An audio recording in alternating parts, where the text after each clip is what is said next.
the three things that I want to leave with you, just these three. I could do 10, I could do a whole life class. But just these three things will carry you if you let them. First and foremost, knowing who you are. Knowing who you are. Being able to answer this question, who am I? And what do I want? You know, many times when I go out of the country, I am baffled by that question. To explain what is your occupation. I've stood there for 10 minutes. Well, am I a talk show host? Well, I'm more than a talk show host. Am I a businesswoman? I'm a businesswoman. I'm more than a businesswoman. Am I an entrepreneur? I'm more than an entrepreneur. So I just leave it blank or self-employed. So I'm not asking for the roles that you play as daughters. I'm not asking that question. What are the roles that you play as a daughter, as a friend, as a sister? You're going to be a lawyer, you're going to teach, you're going to be a pharmacist. I'm asking the bigger question of who am I? Who am I really? My answer is I am God's child. I am that which is born of all that is. I am, as Pierre de Chardin said, a spiritual being having a human experience, come trailing the breath of the ancestors yet, but trailing the breath of the angels. And understanding that because I am connected to the source of all that is possible for me. That's who I am. And what do I want? I don't want to just be successful in the world. I don't want to just make a mark or have a legacy. The answer to that question for me is I want to fulfill the highest, truest expression of myself as a human being. I want to fulfill the promise that the Creator dreamed when He dreamed the cells that made up me. What do I want? You must have some kind of vision for your life. Even if you don't know the plan, you have to have a direction in which you choose to go. I never was the kind of woman who liked to get in a car and just go for a ride. I had a boyfriend who would say, let's just go for a ride. I want to know, where are we going? Do we have a destination? Is there a plan? Or are we just riding? What I've learned is that's a great metaphor for life. You want to be in the driver's seat of your own life, because if you're not, life will drive you.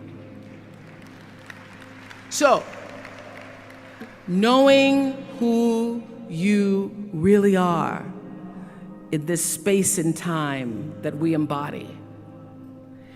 That's number one. What do you want? Who are you? Number two, you must find a way to serve. Martin Luther King said that not everybody can be famous, but everybody can be great, because greatness is determined by service. Now, we live in a world where everybody wants to be famous and where we admire people for just being famous. We think being known brings us value. The truth is, all of that will fade in time. In 3 years, you won't be able to name the housewives of Atlanta.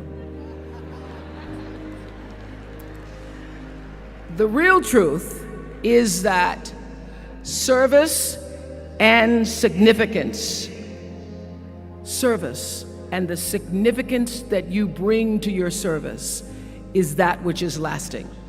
So to be able to, whatever your occupation or job or talent or gift is, our honorees today getting doctorate degrees, to apparently opposite fields, HIV and AIDS and the spoken word. But what they have in common is service. Using the spoken word in service to community and the world.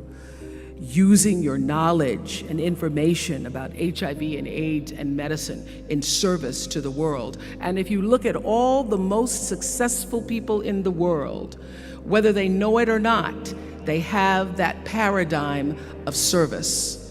Everybody's talking about Mark Zuckerberg and IPO. Service. Jay-Z rapping.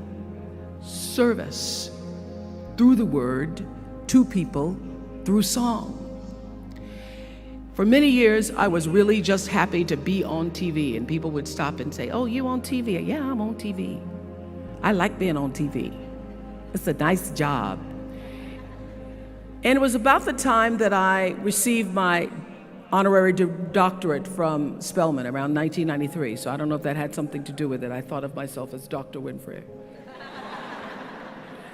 That I went back and I took a long look at what it was I was doing on TV and made a decision that I was no longer going to just be on TV, but I was going to use TV as a platform, as a force for good, and not be used by TV. And I will tell you, my decision to make that significant change in the way I operated on television, using television as a service, changed my career exponentially.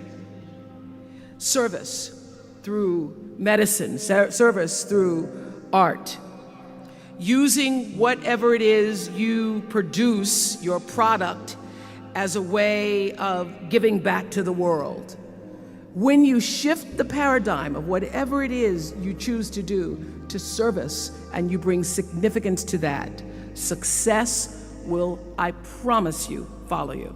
Service and significance equals success. That's number 2. Number 3, it's so simple, but so hard to do. Always do the right thing. Always.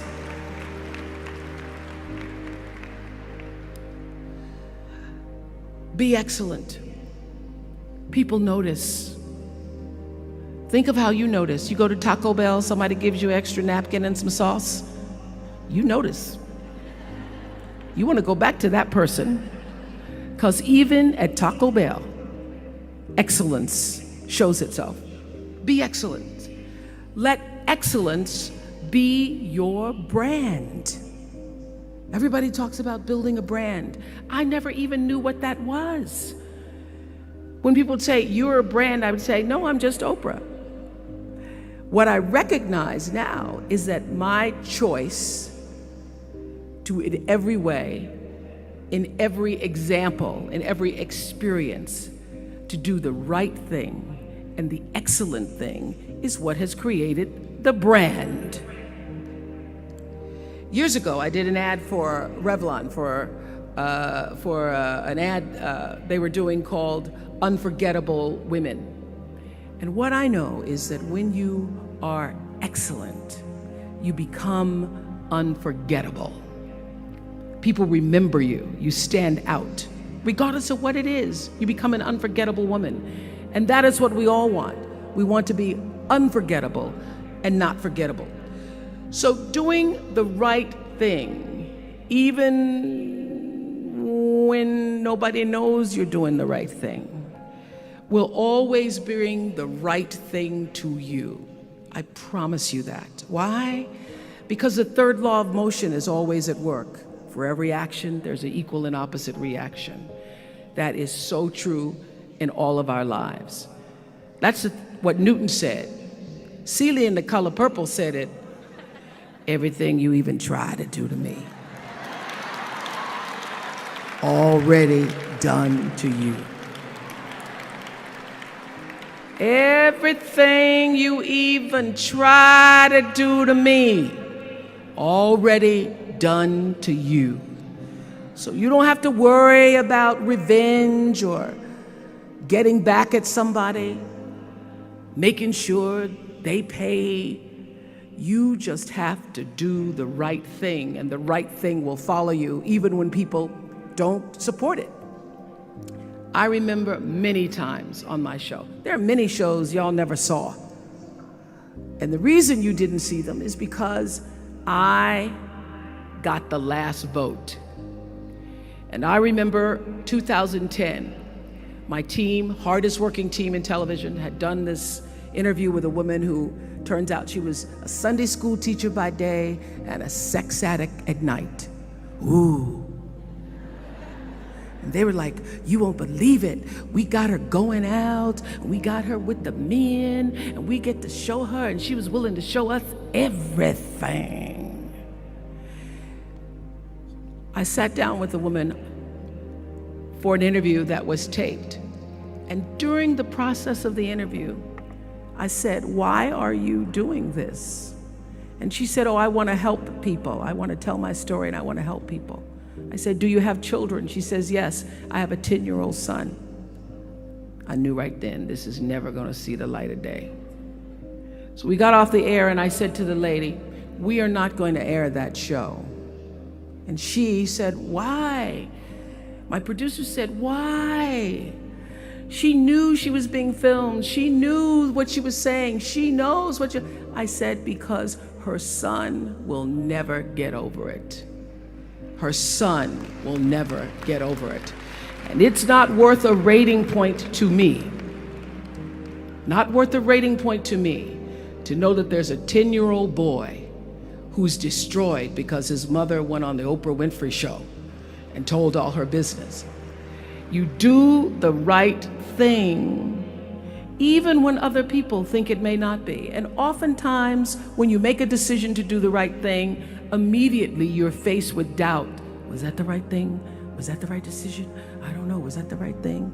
You always know it's the right thing when in the end there is peace. You are rewarded by peace in knowing that you did the right thing.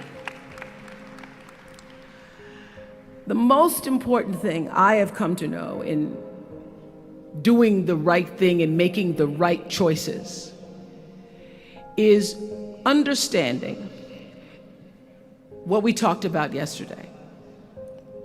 All of you leaving here have the potential for enormous success.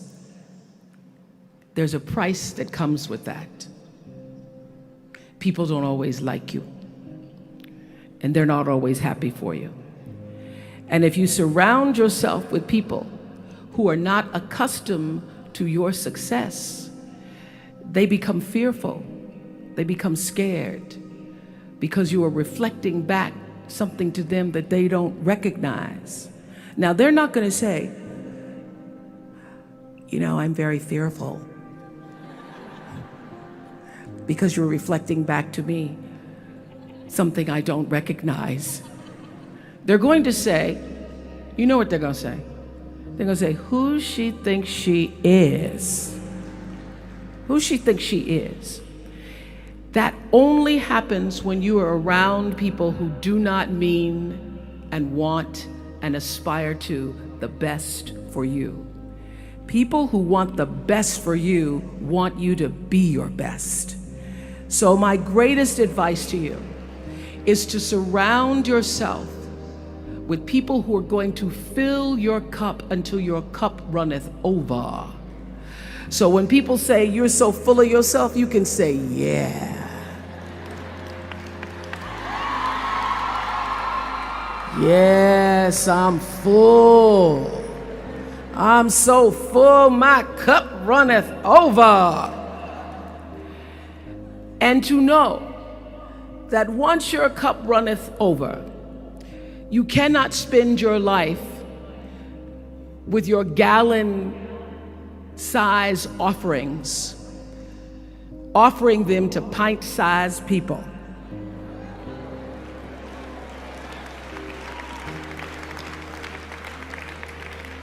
You have got to surround yourself with gallon-sized people who can hang in the same company with you, so that you're not offering your gallons to those little pints out there.